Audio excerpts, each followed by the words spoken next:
Sexual harassment charges leveled at a former Nan Grand chief. An area MP takes a step back.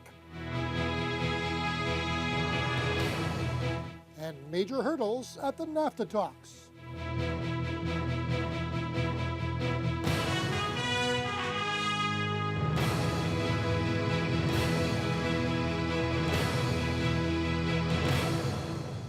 Good evening and thank you for joining us. The Anishinaabe Nation has confirmed an internal investigation has taken place regarding former Nan Grand Chief Stan Beardy. The probe comes after allegations of sexual harassment were brought forward by several women who've worked under him. Shane Pasquino reports. Stan Beardy spent 12 years as Nan Grand Chief, 3 years as Ontario Regional Chief, and currently serves as Chief of the Muskrat Dam First Nation. So far, 7 victims have come forward alleging sexual harassment by Beardy, according to former Nan Deputy Grand Chief Anna Betty Ashni-Penescum. She believes now that it's out in the public, even more victims with similar allegations will follow. I know there'll be others. I've received a few messages in the last few days with the same type of allegations, so I know there'll be more. My focus right now is to work with the complainants and other possible complainants. Beardy did not return calls for comment, but Ashni-Penescum claims he hand-delivered a letter to NAN leadership members on August 14th, just a day before the Grand Chief elections. His letter stated that he was going to file a lawsuit against the NAN executive, the existing NAN executive. It was very disturbing, you know, and I had hoped that he was going to come forward and accept responsibility, but instead there was that resistance from him. Thunder Bay Television has not been able to independently verify any of the allegations made. NAN officials have confirmed Indigenous lawyer Donald Worm was hired to do an internal investigation, but no details are being made public. Ashni-Penescum says Beardy needs to be held accountable for his actions. We need to address this, and we need to start working with processes to deal with this, including building accountability. And that's all that we're trying to do here, is to hold someone accountable for behaviors that affected many individuals. Shane Pasquino, TBT News. Local MP Don Rusnak is stepping down as Parliamentary Secretary to the Minister of Indigenous Services. After just 1 year in that role, Rusnak has decided to resign and adjust his priorities. With 2 young children under the age of 5, Rusnak says he wants to spend more time with his family. He notes the intense travel schedule associated with the position prevented him from spending time with his children and also with the residents in his Thunder Bay Rainy River riding. Rusnak says his decision to resign wasn't an easy one, but it was a necessary one. We spend enough time away just with our ordinary member of parliament duties in Ottawa, so we're away for just under half the year in Ottawa. So it's difficult on young families. It has taken a toll over the first year of Theodore's life. Despite stepping down from the parliamentary secretary role, Rusnak says he still intends to seek the Liberal Party's nomination to run again in the Thunder Bay Rainy River riding next year. The now former chief of the Treaty 3 Police Service has responded to his suspension and the decision by the Treaty 3 board not to renew his contract. Louis Napish was suspended without pay in July for what the board called performance-related issues. And this week, the board announced it's looking for a new chief.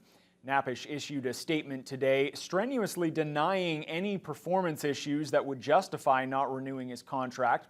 Napish says he has consistently conducted himself in the best interests of the policing profession, and he adds he's proud of his achievements as a police chief who, quote, committed his heart to the people of Treaty 3.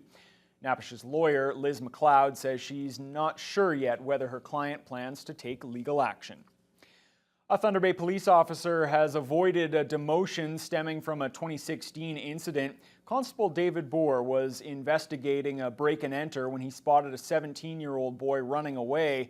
Boer chased down and tackled the youth and then landed 3 punches to the back of his head. He pleaded guilty to unnecessary exercise of authority at a Police Act hearing in July. The police services lawyer asked for Boer to be demoted from first-class constable to second class for 1 year, but instead the hearing officer has handed down a penalty of 5 days of docked pay. The Thunder Bay Drug Strategy is honoring those lost to drug overdoses in our city and raising awareness about how to save lives. International Overdose Awareness Day acknowledges the impact overdose deaths have on families, friends, and communities. Carmen Wong has the story. International Overdose Awareness Day aims to reduce the stigma of drug-related deaths. It is held on August 31st of each year, but the day is particularly relevant as Canada is dealing with an epidemic in opioid-related deaths. Nearly 4,000 opioid-related deaths occurred in 2017 across Canada and 1,263 provincially. Thunder Bay is cited as having the highest rate of those deaths in Ontario, and coordinator of Thunder Bay's drug strategy, Cynthia Olson, says drug overdose isn't a faraway issue, but a crisis on the city's doorsteps. To start a community conversation about the range of supports that are available, try and reduce the stigma. The more that we talk about this and how it impacts families and friends and our community as a whole, we're hoping that more people will come out of the shadows and maybe either get support or get some of the items that they can use to address overdose in their own community. The day acknowledges the grief felt by families and friends as they remember those who have died or had permanent injury as a result of drug overdose. 26 pairs of shoes, each tied with a purple ribbon and black balloon, represents the number of people who have died in the Thunder Bay district due to opioids in 2017. Almost all of which were classified as accidental. Eric Shee with Elevate NWO says it's a way to pay tribute to loved ones. Their parents, their friends, their relatives, that has an impact. And for all these, and these are the people that have died. There are many more who who have gone through overdose and were able to survive. And so obviously it's a very large issue that is affecting our community. While this may be a time to remember, Olson says it is also a time to act. She says overdose death is preventable, and specifically opioid overdoses can be reversed with the administration of naloxone. The drug strategy launched the naloxone program in 2014 and was the fourth to do so in the province. Olson says there were a lot of barriers in providing it, but access is now easier than ever. Through advocacy, through our drug strategy, through other provincial strategies, to expand access, to talk about the life-saving nature of this type of medication. So now today, you could walk into almost any pharmacy and get it. Carmen Wong, TBT News. Ontario Provincial Police continue to investigate the suspicious death of a Dryden man earlier this month. On August 8th, the OPP asked for public help to find 28-year-old Henry Stone Arnold after his vehicle was located a kilometer west of Dryden near Highway 594. 9 days later, human remains were found, and on August 23rd, they were positively identified as those of the missing man. Constable Patrina Taylor Hertz won't say whether it's a homicide, but police still want help from the public. Is still actively being worked on. There still is a police presence in the area, and there will be until the investigation is concluded. It's being investigated by our Northwest Region Crime Unit under the direction of Detective Inspector Randy Haida of the Criminal Investigations Branch. I don't believe there's any concern for public safety at this time. Taylor Hertz says if residents have any information, the OPP has set up a dedicated tip line for the Arnold investigation. A raid at a Fulton Boulevard apartment last night has resulted in the arrest of 4 people and the seizure of a quantity of drugs. Police say a 50-year-old Thunder Bay man, as well as 2 men and a woman from Southern Ontario, all in their 20s, are facing trafficking charges after heroin and crack cocaine valued at nearly $40,000 was uncovered. Officers also seized $15,000 in cash. As well, the woman is charged with possession of a restricted weapon after a taser was found in her purse. All 4 of the accused made preliminary court appearances this morning and have been remanded in custody. Thunder Bay Police are asking for the public's assistance to locate a missing teen.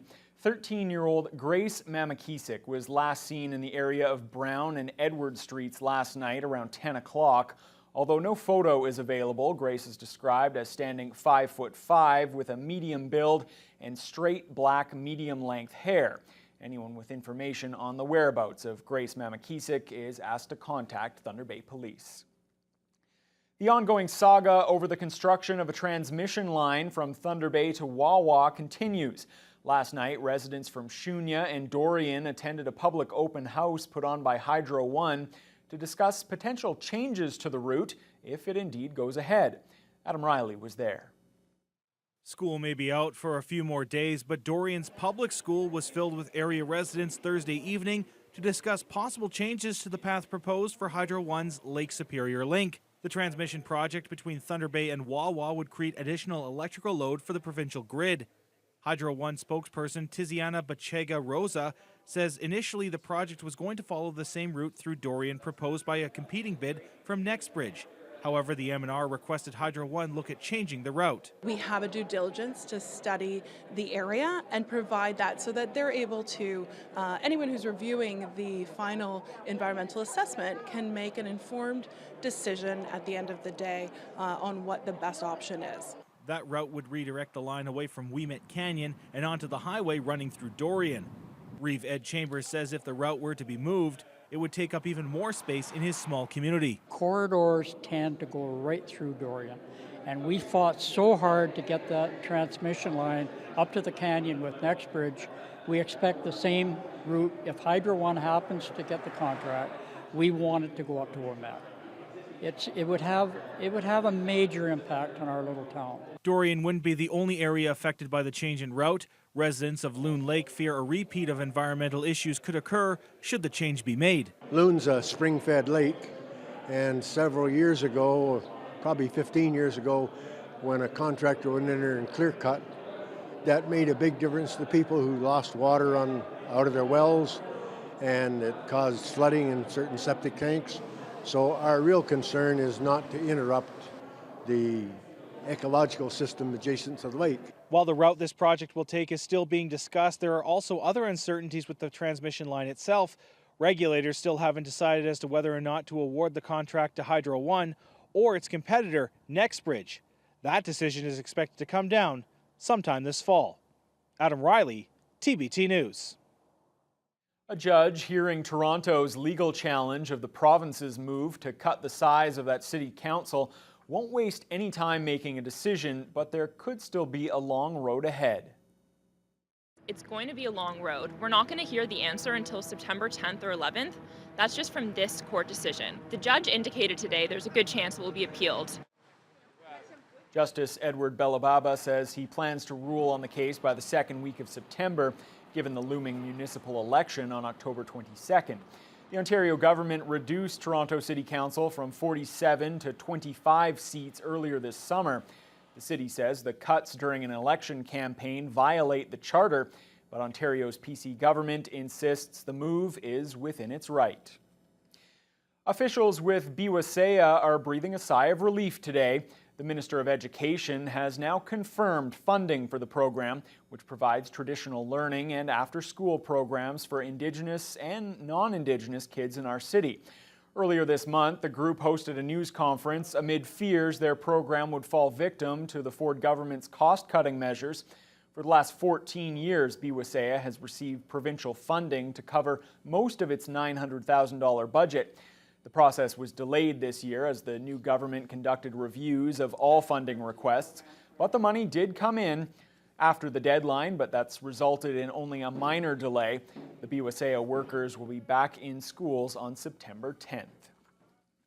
Orientation Week continued at Lakehead University today. Hundreds of students got together at the LU hangar for the annual President's Picnic, which had to be moved indoors.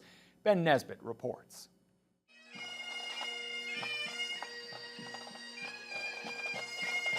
It's been a warm Thunder Bay welcoming this week at Lakehead University. Students from around the country as well as international students from more than 65 different countries, have come together and experienced a series of events, including Move-In Day, Freshman Frenzy, Live on the Waterfront, amongst others. And here, it was the President's Picnic.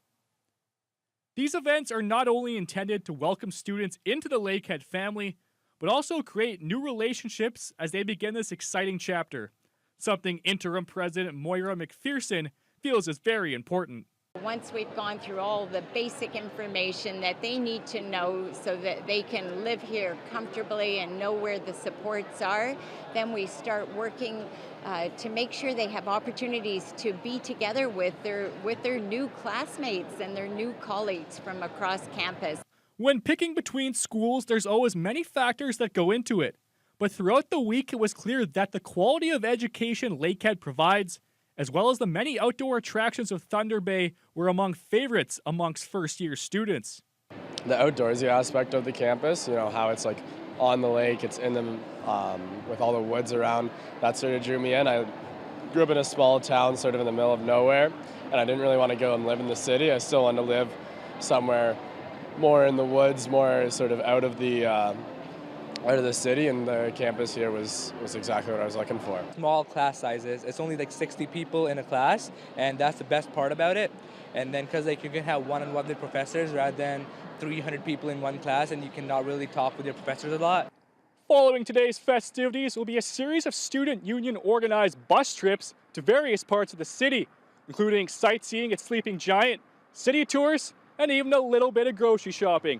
Following that will be the Student Union Orientation Party to wrap up orientation week with the fall semester set to commence on Tuesday. Ben Nesbitt, TBT News. Well, days like today, Shane, the good news, there's no need to water the lawn this long weekend.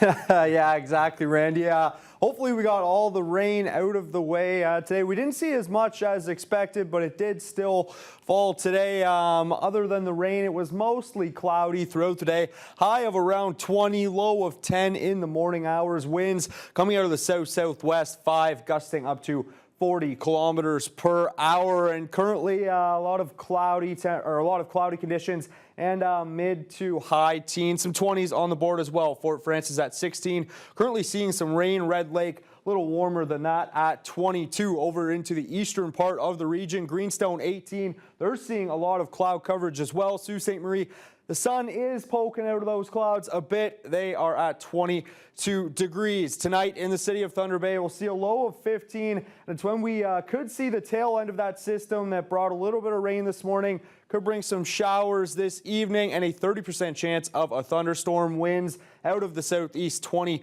to 40 kilometers per hour. And looking into the long weekend and beyond that, we see these thunderstorms that again, we could see tonight have moved past. We are in that pleasant range and should stay like that for most of the weekend. I'll have all your weather forecasts later in the news hour. Thanks a lot, Shane. Well, NAFTA officials hoping to find that pleasant range. Today was the U.S. imposed deadline. There's still no deal, but talks are set to resume next week. We'll have the details when we return.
Talks toward a revamped NAFTA deal came to an end today, but will resume next week. As Glenn McGregor reports, there is still a possibility of forging a new agreement, even as the cutoff date set by the White House passes.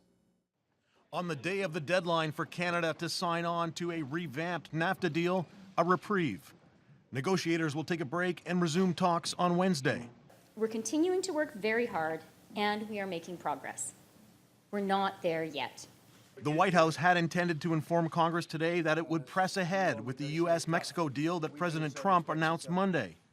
But U.S. Trade Representative Robert Lighthizer office said this afternoon that the message had been revised. Today, the president informed Congress of his intent to sign a trade agreement with Mexico and Canada, if it's willing, 90 days from now.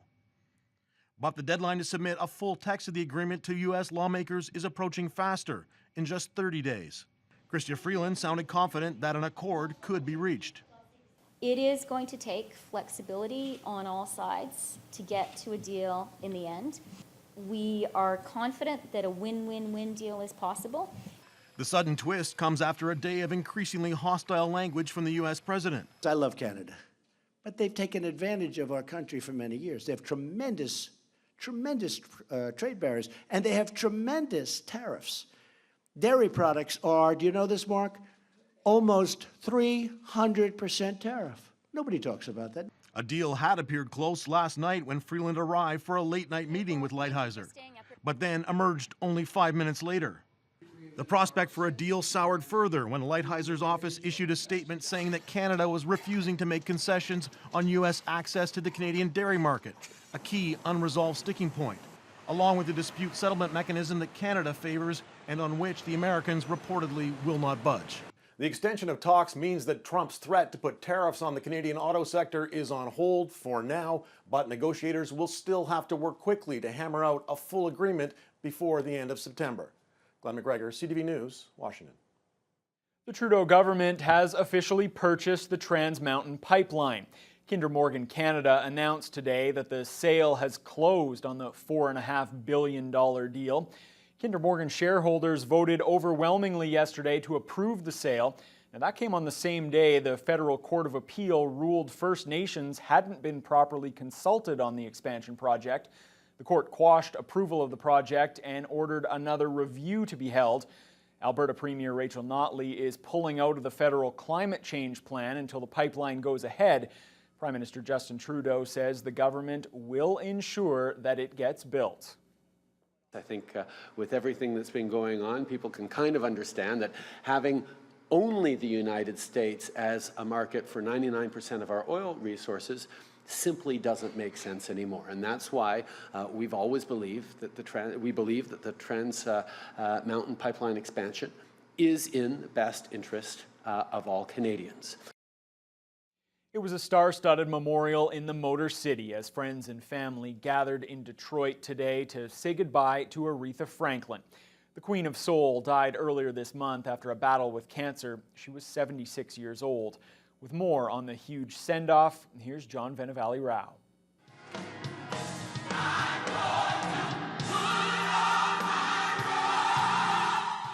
Even before the powerful service started, there were so many remarkable images. The Queen of Soul carried in a bronze casket, and lining the streets, pink Cadillacs, a nod to one of Franklin's biggest hits.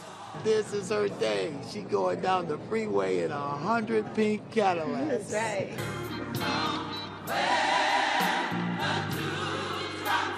Gathering inside Detroit's Greater Grace Temple, famous faces from the world of politics, entertainment, and music for what some called a celebration fit for the Queen. So the world is celebrating you, and the world is mourning you, and the world is going to miss you. From country star Faith Hill to a new generation of singers inspired by Franklin.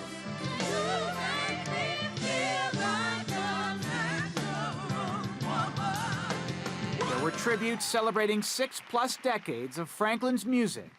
Yeah, she had the voice of a generation, maybe the voice of a century.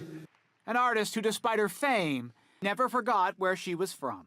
She was classy enough to sing on the most prominent stages in the world, but she was homegirl enough to make potato salad and fry some chicken. For more than 6 hours, there were soaring performances and words of remembrance. She was a feminist before feminism was popular. I'm sad today because I'm losing my friend.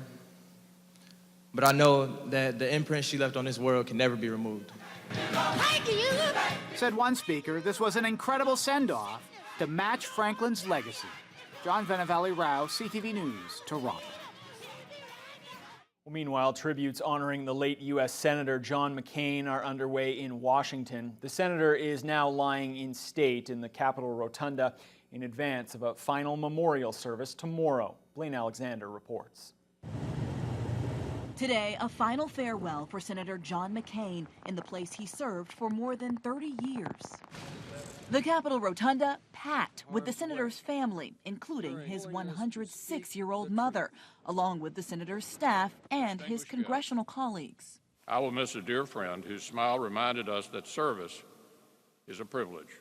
Vice President Mike Pence, himself a former member of Congress, honoring Senator McCain for a life of service. The President asked me to be here on behalf of a grateful nation, to pay a debt of honor and respect to a man who served our country throughout his life, in uniform and in public office.